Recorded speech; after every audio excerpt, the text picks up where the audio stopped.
Hi guys, good evening. Welcome back to my channel. नया दिन नया व्लॉग। तो जी आज के व्लॉग में बात करेंगे कि भैया हमारी एज अ फॉरेनर स्ट्रगल्स किस तरह की है एक नए देश के अंदर। ऐसा नहीं है कि सारा कुछ ही अच्छा होता है। अब आपको ऐसा लगता होगा भाई फिनलैंड है, इतना सुंदर देश है, यूरोज़ में लोग कमा रहे हैं, शायद पर घंटे के हिसाब से कमा रहे हैं, बट ऐसा नहीं है। रियलिटी से काफ़ी ये चीज़ें परे हैं। क्योंकि ठीक है, चीज़ें अच्छी भी हैं, but on the flip side काफ़ी सारी स्ट्रगल्स भी करनी पड़ती हैं, क्योंकि नया देश होता है, नई चीज़ें होती है, हमने वो चीज़ें अपने देश में देखी नहीं होती। तो इसी के बारे में करेंगे आज बात। मैं अपने एक्सपीरियंस से बताऊंगी कि मेरे लिए क्या क्या चीज़ों की स्ट्रगल्स रही है।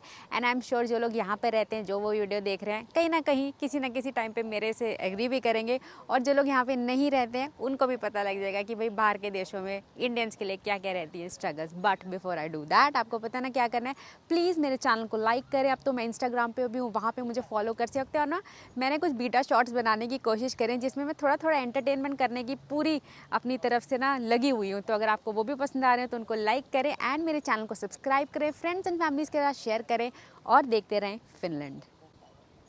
तो सबसे पहली चीज़ है पेपर वर्क। यहाँ पर काफ़ी सारा पेपर वर्क करना पड़ता है, स्पेशली जब आप फर्स्ट टाइम आते हो ना यहाँ पे, तो आपको ऑनलाइन की चीज़ें पता नहीं होती, क्योंकि आपके पास अभी खाता नहीं खुला होता, तो आपके पास बैंक कोड्स नहीं होते, इसलिए आप ऑनलाइन एक्सेस नहीं कर सकते हो। तो शुरुआत में ना पेपर्स का बहुत रौला होता है। काफ़ी जगह पर आपको फॉर्म्स भरने होते हैं, तो वो कोई सोशल बेनिफिट लेना हो या फिर इनके जो और भी किसी मतलब इनके जो गवर्नमेंट डिपार्टमेंट्स में जाके आपको फॉर्म्स भरने पड़ते हैं, तो काफ़ी पेपर वर्क रहता है। That is one thing.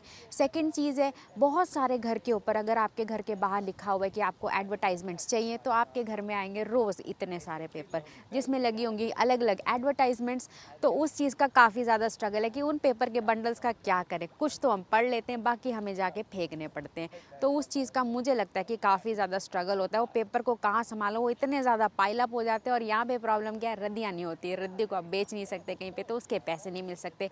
Ultimately आपको जो है उनको फेंकना ही पड़ता है पेपर वाले डस्टबिन के अंदर। तो उस चीज़ की ना बहुत ज़्यादा स्ट्रगल रहती है। और उस पेपर को ना संभाल के रखना, और उस पेपर से जो है उसका क्या करो बेसिकली, क्योंकि कूड़ेदान जो होते हैं वो इतनी दूर होते हैं, ठंड इतनी ज़्यादा पड़ती है, तो रोज़ जाया भी नहीं जाता है। तो पेपर की ना काफ़ी ज़्यादा स्ट्रगल है, और पेपर वर्क की काफ़ी ज़्यादा स्ट्रगल है यहाँ पर।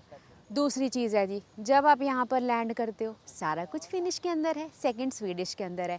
आप दुकान पर जाओगे, सारा कुछ फिनिश के अंदर लिखा हुआ है। 4 तरह के टमाटर हैं, सब में अलग अलग तरह के टमाटर के नाम लिखे हुए हैं। अब पता नहीं लगता जी कौन सा कितने का। इतनी बार मिस्टेक हो जाती है। सस्ता वाला लेने जाओ तो महंगा वाला ले लो, महंगा वाला लेने जाओ तो गंदे वाला ले लो, तो ऐसे ही हो जाता है।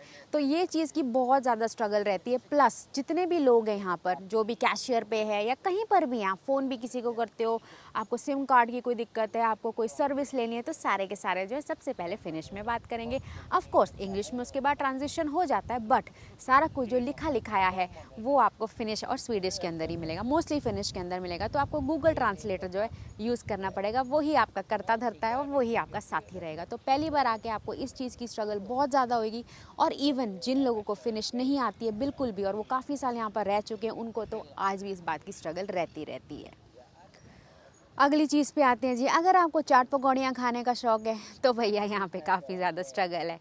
भाई भूख लगी, बाहर चले गए, रोडों पे कोई स्ट्रीट फूड नहीं मिलता है, क्योंकि ठंडी इतना ज़्यादा होती है। और अगर आपको सब्जी मंडियों से शौक़ है कि भाई थर्सडे को सब्जी मंडी वाली मार्केट लगनी है सेक्टरों में, तो वो भी नहीं होता है यहाँ पे, क्योंकि ठंड बहुत ज़्यादा, सारा कुछ ग्रॉसरी स्टोर्स में मिलता है।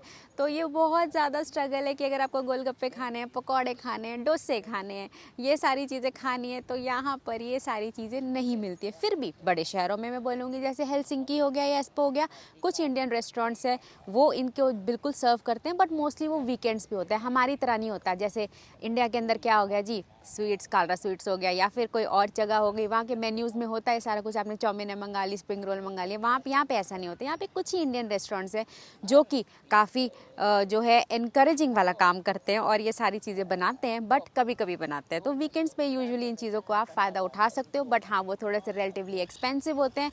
पर आपको क्या करना पड़ेगा, अगर रोज़ खाना है और एकदम से मन कर पड़ा है तो घर पे बनाओ और घर पे खाओ। इस चीज़ पे तो भैया मैं कितनी बार बोलूँ आपको, सारा काम खुद करना पड़ता है। यहाँ पे बर्तन साफ़ करने हैं, सफाइयाँ करनी है, बाथरूम साफ़ करने हैं, बालकनी साफ़ करनी है, पेड़ों पे पानी देना है, कपड़े धोने हैं सारा काम खुद करो, इवन कि कपड़े प्रेस करने, मुझे कपड़े प्रेस करना बहुत गंदा लगता है, इसलिए मेरे कपड़े प्रेस कभी ज़्यादा होते ही नहीं है, क्या कर सकते हैं। बट सारा काम आपको जी खुद करना है। अगर आप किसी अपने खुद के घर में रहते हो, अपार्टमेंट हाउसेस में नहीं रहते, तो बाहर अगर बर्फ़ है तो आपको बर्फ़ खुद साफ़ करनी पड़ेगी। अगर आपके पास गाड़ी है तो आपको गाड़ी खुद साफ़ करनी पड़ेगी, अंदर से साफ़ करनी पड़ेगी, बाहर से साफ़ करनी पड़ेगी। और इवन कि अगर आपको गाड़ी धुलवानी है तो वो भी आपको खुद ही धोनी पड़ेगी। तो सारे काम आपको खुद करने पड़ेंगे। तो इस बात की भी काफ़ी ज़्यादा स्ट्रगल है, स्पेशली जब आप इंडिया से आते हो, आपके पास कोई ना कोई काम वाली बाई या कोई ना कोई हेल्प हो जाती है। बट जैसे ही आप यहाँ पर आते हो तो इस बात की स्ट्रगल करते ही रहना पड़ेगा कि आपको सारा काम खुद ही करना है, सारा सामान खुद ही ढोना है। अगली चीज़ की स्ट्रगल की तो मैं जी क्या ही बात करूँ, वो है जी ऊबर या ओला। यहाँ पर नहीं होती हैं, ऊबर होती है बट कौन लेगा ऊबर, इतनी महंगी होती है, आपको खुद ही पैदल चलना पड़ता है या फिर पब्लिक ट्रांसपोर्ट का इस्तेमाल करना पड़ता है, क्योंकि वो होती है रिलेटिवली चीपर।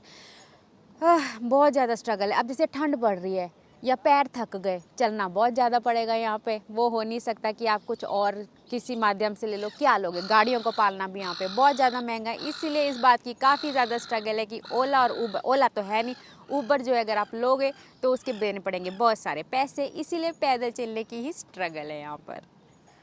अब हमारे इंडिया में तो क्या होता है जी, घर किराए का लेना है तो पहुंच जाओ जी मालिक मकान के पास, अंकल आंटी बोलते हुए घर ले लो। बट यहाँ पर ऐसा नहीं होता। घर लेना सबसे सबसे मुश्किल और टीडियस काम है। आपको कम से कम 8 या 9 घर देखने पड़ेंगे, और अगर आप लकी हुए, आपकी क्रेडिट हिस्ट्री सही हुई, आपके ऊपर कोई कंप्लेंट ना हुई, तो आपको घर मिल जाएगा। और यहाँ पर ऐसा भी हो सकता है कि आप आज से पहले और आज के बाद कभी भी अपने मकान मालिक को ना मिलो, इस बात की भी बहुत ज़्यादा पॉसिबिलिटी है। तो जब भी आपको घर देखने जाना पड़ेगा, आपके साथ आप ही नहीं 10 लोग इकट्ठे जाएंगे, और उसके बाद आप फॉर्म भरोगे। वो फॉर्म आपके लैंडलॉर्ड्स पढ़ेंगे, अगर उनको लगेगा कि आप ठीक ठाक से बंदे हो तो आपको सिलेक्शन हो जाएगा, नहीं तो आपको मिल जाएगा रिजेक्शन। इसलिए यहाँ पर घर ढूंढना बहुत बहुत ज़्यादा मुश्किल है, बहुत स्ट्रगल का काम है घर ढूंढना। हमें बहुत टाइम लग गया था जी, जब हम तामपरे में आए थे, मेरे को याद है हमने 12 या 13 घर देखे होंगे। ठंड थी बिल्कुल, पता ही नहीं था, और हमारे साथ लोग घुसते हुए जा रहे हैं। और प्लस जो उनकी प्रेजेंटेशन होती है उसमें मोस्टली वो लोग फिनिश बोलते हैं, तो आधी चीज़ें समझ आती है, आधी चीज़ें नहीं समझ आती है, क्या बोल रहे हैं। शुरुआत में आते हो तो कख भी समझ नहीं आता, फिर उसके बाद जब लोग बाहर चले जाते हैं तो जो मोहतरमा या आदमी हमको दिखा रहे होता है, आप उनसे रिक्वेस्ट करके पूछ सकते हो, जी इसको इंग्लिश में अगर आप ट्रांसलेट कर सकते हो तो बता दो। उनको अगर इंग्लिश आती होगी तो वो ज़रूर हेल्प करेंगे, और नहीं आती होगी तो फिर राम भरोसे है, अगर घर मिल गया तो मिल गया, नहीं मिला तो भाई अगला घर ढूंढ लो। अब थोड़ी सी सीरियस बातें भी कर लेते हैं कि भाई जॉब से रिलेटेड स्ट्रगल है या नहीं है। बिल्कुल हाँ, अगर आप यहाँ पर एज अ स्टूडेंट आते हो या फिर आप एज अ स्पाउस वीज़ा पे आते हो तो फिर हाँ, जॉब मिलना तो जी डिफ़िकल्ट है ही है, और उसकी भी एक स्ट्रगल है, और मैं कहूँगी लंबी स्ट्रगल है। अगर बात करते हैं पार्ट टाइम जॉब्स की, तो अगर आप सोच रहे हो कि कोई भी जॉब जो कि कस्टमर रिलेटेड है या कस्टमर फेसिंग है, तो आपको कुछ ना कुछ किसी ना किसी लेवल पर फिनिश लैंग्वेज ज़रूर आनी चाहिए। और ऐसा नहीं है कि ये सिर्फ पार्ट टाइम जॉब्स के लिए, ऑफिस में भी कोई मार्केटिंग जॉब है या फिर कोई भी किसी तरह की जिसमें आपको डायरेक्ट कस्टमर से डील करना है, और अगर वो फिनिश कस्टमर्स हैं तो हाँ, लोकल लैंग्वेज आना अनिवार्य है। बट अगर उसकी दूसरी साइड देखी जाए, अगर आप इंजीनियरिंग बैकग्राउंड से या कंप्यूटर रिलेटेड बैकग्राउंड से, टेक्नोलॉजी रिलेटेड बैकग्राउंड से, डेटा साइंस से बैकग्राउंड से, तो हाँ, उसका स्कोप ऑफ कोर्स काफ़ी ज़्यादा है।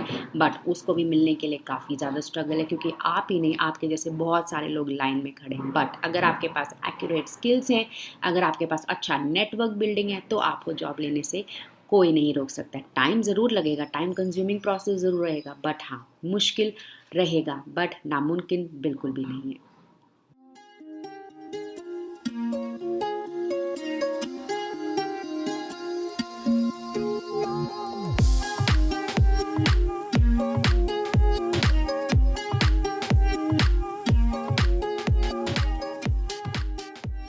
अगले स्ट्रगल की बात करते हैं जी। हमें सबको पता है कि फिनलैंड बहुत ही खूबसूरत जगह है, गर्मी हो या सर्दी हो, हम लोग कहीं ना कहीं घूमने निकल ही जाते हैं। पर हाँ, इसमें भी एक बहुत बड़ा स्ट्रगल है कि भाई बुक कराने पड़ते हैं मोस्टली एयरबीएनबीज। अब अगर एयरबीएनबी खुद ही बुक कराना है, जिसमें रोटी भी खुद बनानी है और वापसी पे आते आते सफाई भी खुद करनी है, तो फिर क्यों जाना ट्रिप पे। पर हाँ, ऐसा बात नहीं है, पर हाँ मुझे कभी कभी ये चीज़ स्ट्रगल की बहुत ज़्यादा लगती है, क्योंकि होटल्स में क्या होता है, इंडिया में हमारे अच्छी खासी सर्विस मिलती है, लोग आते जाते आपको पूछते रहते हैं, हेलो हाय सर बोलते रहते हैं, नाश्ता बहुत ही अच्छा मिलता है। वो चीज़ आपको यहाँ इंडिया में यहाँ पे नहीं मिलेगी, क्योंकि यहाँ पर आपका सामान भी है वो खुद ही उठाना पड़ता है, तो उसकी भी बहुत ज़्यादा स्ट्रगल होती है। जब सारे काम खुद ही करने हैं तो फिर होटल वालों को पैसा क्यों देना है। मैं अगेंस्ट नहीं हूँ होटल्स के, होटल्स भी अच्छे हैं, यहाँ पे साफ़ सुथरे मिलते हैं, साउना की फैसिलिटी भी मिलती है, रूम्स भी ठीक ठाक से हो जाते हैं, हाँ बट वो थोड़े से एक्सपेंसिव होते हैं, इसीलिए जो बहुत सारे लोग हैं वो एयरबीएनबीज बुक कराते हैं। तो हाँ, इस चीज़ की भी स्ट्रगल आपको यहाँ पर हमेशा मिलेगी कि आपको अगर ट्रिप्स पे जाना है तो एयरबीएनबीज बुक कराना ही किफ़ायती रहेगा।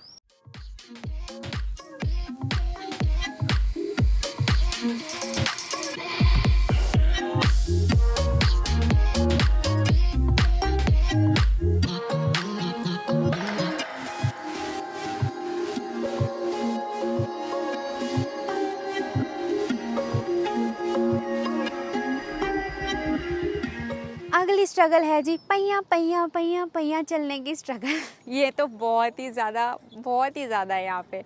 जब हम पहली बार आए थे ना, तो इंडिया में क्या आदत है, ओला ले लो, उबर ले लो, ऑटो ले लो। यहाँ पे ना ऑटो वाले भैया मिलेंगे, ना ही कोई आपको टुक टुक मिलेंगे, और ना ही मिलेगी उबर मिलेगी ऐसा नहीं है, बट वो क्योंकि बहुत ज़्यादा एक्सपेंसिव होती है, इसलिए उनको अफोर्ड करना इतना आसान नहीं होता। वो हम बहुत ही कम टाइम पे लेते हैं, जब हमारे पास कोई और साधन नहीं है घर आने का, या वो हमारा लास्ट रिजॉर्ट रहेगा।